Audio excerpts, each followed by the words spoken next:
Remontémonos ahora a tiempos aún más antiguos. Un siglo antes de la era cristiana, Europa se deslumbraba con los productos que llegaban de las lejanísimas tierras de Oriente, sobre todo de la China. Eran muchos esos productos, pero los más anhelados eran la seda y las especias. Las damas romanas más encumbradas gustaban ataviarse con ropas confeccionadas con esa seda oriental, cuyo secreto desconocían. Y la comida, durante siglos condimentada apenas con sal y una que otra hierba, se hizo exquisita con las especias venidas de Oriente. Los comerciantes o mercaderes, tanto de Europa como del lejano Oriente, fueron trazando la ruta de la seda. Era un camino larguísimo que se extendía desde Chang'an, llamado más tarde Xi'an, y después Pekín en China, hasta Roma. La ruta pasaba por la actual Siria y por Antioquía y Constantinopla en Turquía. Ahí, en Constantinopla, esperaban los barcos venecianos que trasladaban las mercaderías a los otros países europeos. Naturalmente, ningún mercader hacía la ruta completa. Cada uno hacía los trechos que correspondían a sus territorios.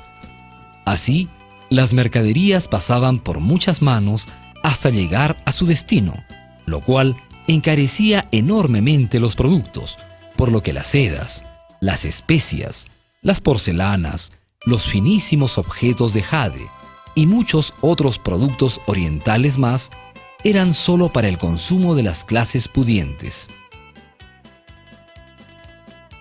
Durante algunos siglos, el comercio entre Oriente y Occidente transcurrió en una relativa calma, solo amenazada por los asaltantes y saqueadores de los caminos y por los abismos, despeñaderos y hielos de la ruta. El año 306 después de Cristo sucedió algo que cambió mucho la situación de los cristianos y de la ruta de la seda. Constantino fue elegido emperador del Imperio Romano. Fue el primer emperador romano en interesarse por conocer la doctrina cristiana. A tal punto llegó su interés que en su lecho de muerte se hizo bautizar.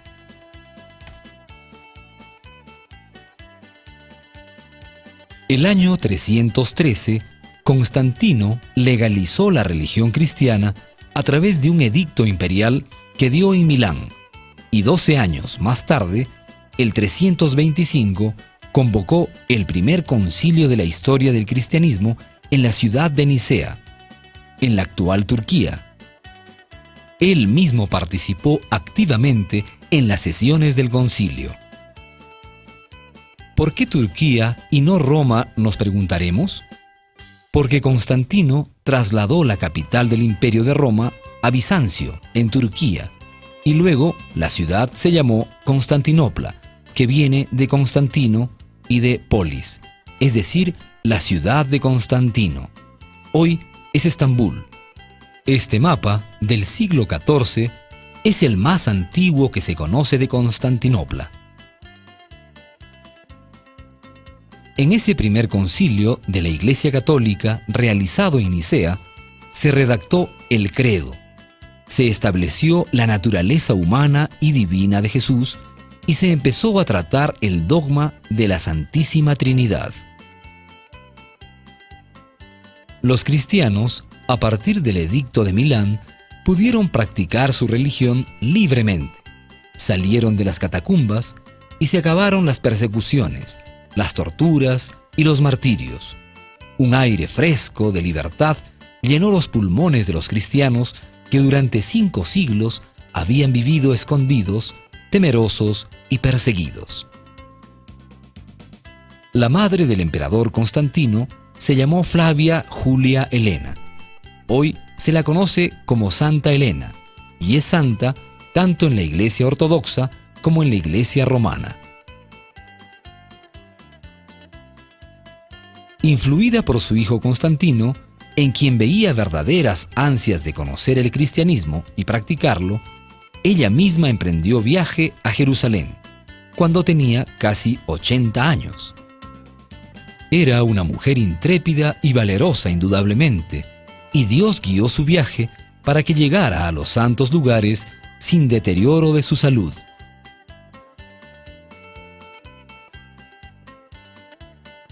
La meta de Elena fue encontrar el lugar exacto de la crucifixión y, de ser posible, la cruz en la que nuestro Señor fue crucificado. La tradición cuenta que Elena hizo demoler un templo dedicado a Venus que había sido erigido por los romanos en el Monte Calvario e hizo excavar profundamente hasta hallar 3 cruces. Una, la de Jesús; la segunda, la del buen ladrón; y la tercera, la del mal ladrón. La tradición sigue contando que, para poder determinar cuál de las 3 cruces era la de Jesús, Elena hizo traer un muerto que resucitó al acercársele a la cruz de Jesús. Cierto o no cierto, no importa. Lo importante es que Elena localizó el lugar de la crucifixión y ordenó de inmediato la construcción de un gran templo, la Basílica del Santo Sepulcro, que hasta hoy existe, aunque naturalmente la de hoy no es la original. Todo esto sucedió hacia el año 326 después de Cristo. A partir de ese momento, el Santo Sepulcro de Jerusalén se convirtió en la meta principal de los peregrinos. Antes habían sido Roma y Santiago de Compostela en el norte de España. Miles de peregrinos salían de diversos puntos de Europa llevando provisiones para un larguísimo viaje, a pie o a caballo, dispuestos a soportar 1000 fatigas y peligros hasta llegar a Jerusalén. Los emperadores, ahora cristianos, de Constantinopla los protegían. Ya para entonces, Constantinopla se llamaba Bizancio y el imperio se llamaba Imperio Bizantino.